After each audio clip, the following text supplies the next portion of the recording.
Wolf of Wall Street. We've talked about it before. Yeah, One of there the you go. best movies of all time. It's a great movie, right? I mean, Leonardo DiCaprio playing you in a fucking movie. Beats that Danny DeVito playing you in a fucking movie, right? Was You have Leo, Danny DeVito. I choose Leo, right? Was DeVito up for the role?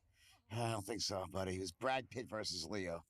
Really? Was Brad Pitt actually, was he in consideration for it? Well, it was my choice. It was really? It was a bidding war between the two of them, and I chose Leo. Wow. All right, hold on. I'm pulling it up here. I got to do my thing. All right, so Jordan Belfort, an American author, motivational speaker, former stockbroker, and convicted felon. Convicted felon. Yeah, I haven't heard that one in a long time, but yeah, I guess I'm a convicted felon. I wear that as a badge of honor. By the way, I'm not busting your balls. You know you're one of my best buddies. I'm just reading what's on the internet. Pled guilty to fraud-related crimes in connection with stock market manipulation, running a boiler room as part of a penny stock scam. 22 months in prison as part of an agreement under which he gave testimony against numerous partners. Fraud scheme, blah, blah, blah, blah, blah. Okay. All right. That's a lot of shit. It's a lot of, that's... Let's stop. Let's do a reset. I don't want to... Stop. Okay, Let's stop that. All Let's go. You want me to start this again? Yeah. I don't want... That's not a podcast I'm interested in doing, guys. No. You know me. We did this same No. way.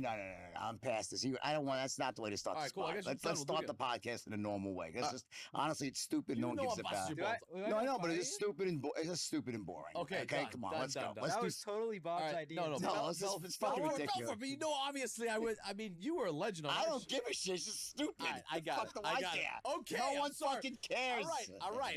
I said Jordan's done so many interviews about the same shit. Like what? Listen, it's I was like, let's talk about some relevant shit. Jordan, you know how many people bring up Buffalo Wild Wings to me over and over again? Buffalo Wild Wings. This might be your last one, man. I might have lost You just pissed off Jordan. No, I'm not pissed off. It's just stupid. Like, listen, here's the thing, right? I've been, let me see, that was 33 years ago, right? And what happens is that over the years, when occasionally you find, like, you're my friends, we just bust each other's balls, right?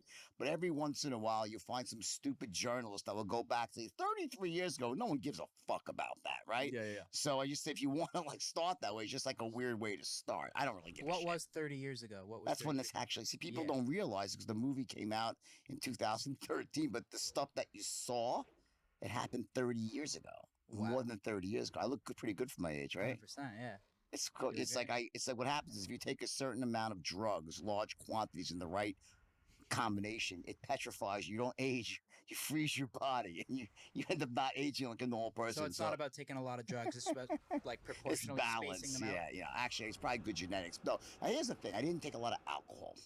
I didn't drink a lot. So alcohol is what I think ages people more than anything. So I got pretty fortunate, and I don't know. Honestly, I don't know why.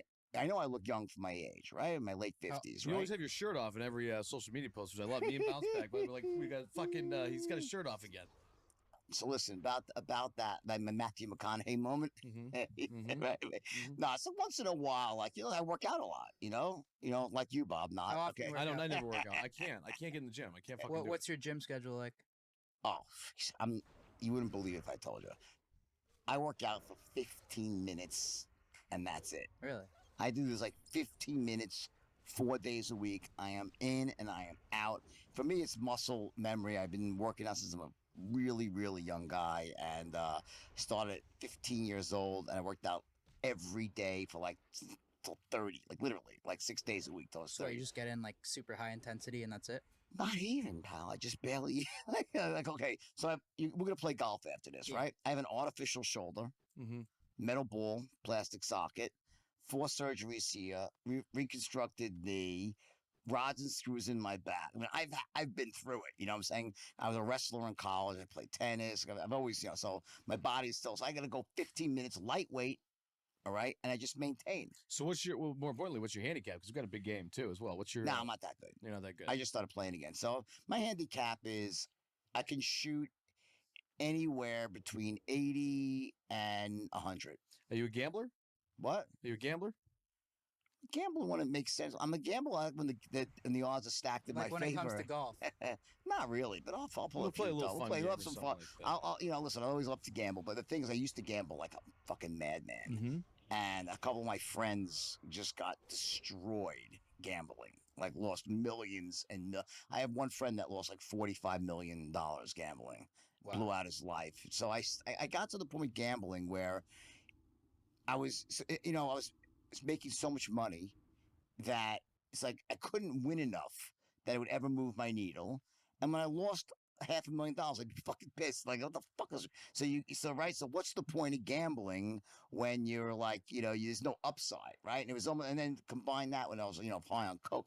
So when you're losing, I mean, you gamble, right? Yeah. Yes. You know that? I don't know if you ever gamble when you're high on blow. Oh, never. It's the right. It's the fucking worst. It's just like this terrible downward spiral that you like. It's like, and it's awful. And I remember as a kid, like I did drugs as a kid, right? I remember the worst experience I ever had was I was like 19 years old or 18 years old, and a friend convinced me to go to AC, Atlantic City, right? We had some old piece of shit car. We drove down there, right? And I was making money because I worked on the beach, but I was a kid money, right? I was making some decent money, and I think I brought $1,000, like my life fucking savings, down there to the beach to AC, and I lost everything, and we were doing blow. Mm-hmm. And I remember like driving back home in the car. We couldn't even pay for the fucking tolls. We had to like run the toll booths. It was like just the worst feeling. It's not good. Ever. But I only asked you because one of the most the memorable things that we talked about before is the question when I asked you, what is the most you ever paid for a hooker? Yeah, with or without casino chips, of course, right? So that's why I referenced the gambling. Let's include the chips. 5,000, maybe 25,000. I forgot already. But the point is like that it's the reason I answered that way is because like the chips aren't real. It's like because like I wouldn't just hand it's 5,000 to a hooker, right? But if it's casino chips, you're like, hey, there's a gray, you have a nice day, right? Yeah. But I don't listen. I just find gambling like that. Like I have a good friend of mine who just was on a big roll. He's won about $4 or $5 million in the last month playing blackjack. And he keeps telling me, I won $1 million. I won 500. He keeps sending me the fucking stacks of money and the checks. I'm like, dude, I seen this fucking movie before. It always ends in one way with despair at the end. It's very hard to beat the house. Exactly. There's a reason why they're business. Poker is a different story. I think poker is different. Like, if you're playing poker with skill, then you can play. It's not gambling so much. It's different. But beating the house with blackjack or craps is fucking hard. But you gotta have some pretty fucking savage gambling stories. You have any good gambling stories? Like a big night, big loss? I see a lot of savage gambling stories. I mean, I think the biggest loss I took was $1.2 million, and which is not that much for me back then because I made a bunch of money. I'll tell you the funniest gambling stories that I went on this winning. This is an amazing story, by the way. So I learned to play craps, right? I was in Puerto Rico, and it was the El San Juan Hotel in 1986, right before I started Stratton, okay?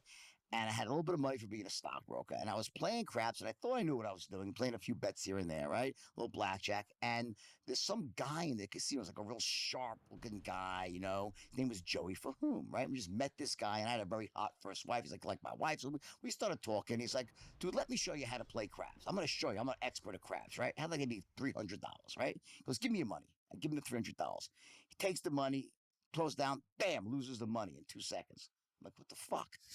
He's like, give me another 100. I said, I take the 100. I give him $100. And I couldn't afford to lose the money back then, right? Give him 100. He's like, bam, gone in 2 fucking seconds. I'm like, he goes, just give me $50 more. Give him $50 more. Loses the money, bam, fuck. I was like, follow me. I'm like, all right. I start following the guy out of the casino. We walk out of the casino across the street to the next casino. I think it was the Sands, right? He goes, all right, how much money you have left? I said, I got like $40. He goes, give me a $40.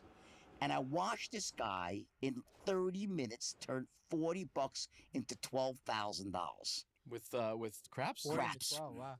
$40 into, his name was Joey Fahum. Turned out he was like a junket guy. He was well known. He was a professional dice player. And he taught me how to play. I was so fucking blown away by how this guy played craps, and he showed me every single bet, how to press up, and I became a craps player, and I started going on a winning streak. Then I started Stratton, like I was just starting Stratton, and I started playing more and getting bigger and bigger, and I went on this like 2-year winning streak where I won every single time I played.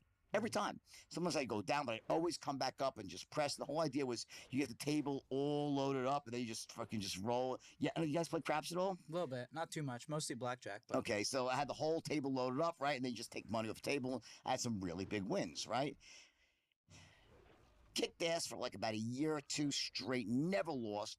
I'm on vacation in St. Martin, and I walk in some little shit ass casino where the limit's like $50 or something, right? And I was betting like 5,000 a fucking roll on each number, right? It was $50 limits, right? And I lost like $100, and I never won again. It broke my streak. Like this little shit casino, I think it was called Casino Royale in St. Martin, on the border of the French and the Dutch side. Right? Casino Royale, and the fuckers took my $50, whatever, $100, and it broke my streak. And then I kept losing and losing and losing for like fucking years. I just couldn't fucking get it together again. I finally got I'm like, fuck this, I'm done. I lost about couple of $1 million back and ended up a net winner. I'd see a little, I'm not trying to, I'd see a little change Jordan Belfort here. I mean, it seemed a little more conservative, a little bit more. Are you afraid of being canceled all during this, like, Cancel me? I don't give a fuck about being canceled. Well, no, I mean, I asked you the question at the beginning. That's why I don't give a fuck about anything. No, the reason that is just I think it bores me, that stuff. Because at this point the story bores me. Like, you know, it just does. It's like not funny. It's just like I enjoy making people laugh and also making people money and fucking teaching people how to make it must money. Get repetitive too. Like it's what's that? I said you've done a lot of interviews. It must be like the same stories. It doesn't really come. Over, right? It doesn't really come out much, but it's all there. I mean, I fucking talk about it. You know what I'm saying? I'm proud of us. Listen. I believe that America is like the greatest country in the world. It's the country of second chances. I'm fortunate, right? You know, I got a second chance and I made something really special of that. I took what was a fucking crime, right? And by the way, I didn't do anything that they didn't do 10 times worse than all the big firms on Wall Street, right? That doesn't make what I did right. It was still wrong, right? But, you know, people know now that Wall Street's a fucked up place. Ironically, what I did go to jail for, what I really went to jail for was smuggling money to Switzerland. But I then pled guilty to the stock market manipulation, and that's now legal. Like every single crypto deal is now exactly. I went to jail for what all you guys do every fucking day and became legal somehow. Okay, I'm not saying I don't know what you guys do, but so is that like how crypto's not like? Because that's what we're wondering too. Is like when's that going to get regulated? When it's like, because I could post right now and be like, I just bought this. Yeah, like, well, you think you can, but you think you can. But that's going to be like... You will tell that to the judge when he's sentencing you. Right. Like, here's the... I don't mean you... But people are doing that all the time now. Let me all explain. These influencers, right? There's going to be some serious fucking hell to pay for that. Right.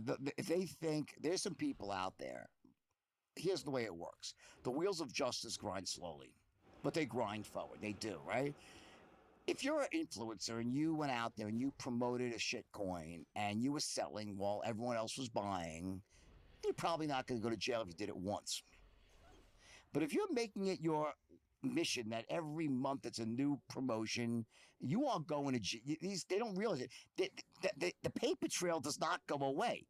And the statute of limitations is probably 5 years. But there's also something called continued frauds, which means if you keep doing the same thing, they can roll everything back to the last transaction that you did. So if you're still trading crypto and you manipulated or sold and did some fraud back 8 years ago, there's no statute of limitations. So what happens is, I think what people don't understand is that there's no SEC right now regulating it. But that's a bad thing for people. You know why? Because the SEC is a civil authority. They don't throw people in jail. If there's no SEC, that leaves only the U.S. attorney. They're the ones that will get involved. And when they get involved, you go to jail, right? So people are being lulled into a false sense of confidence saying, oh, it's not regulated. Fraud is fraud. Fraud is never legal. You can't be telling people to buy shit while you're selling it. We got so many offers to do all those shit coins. I just didn't get the concept behind it because it's like, none of these coins are actually going to be accepted. Well, what they're doing is they're just separating. No, it's literally like you're just pumping and dumping and screwing over your fans. It's a complete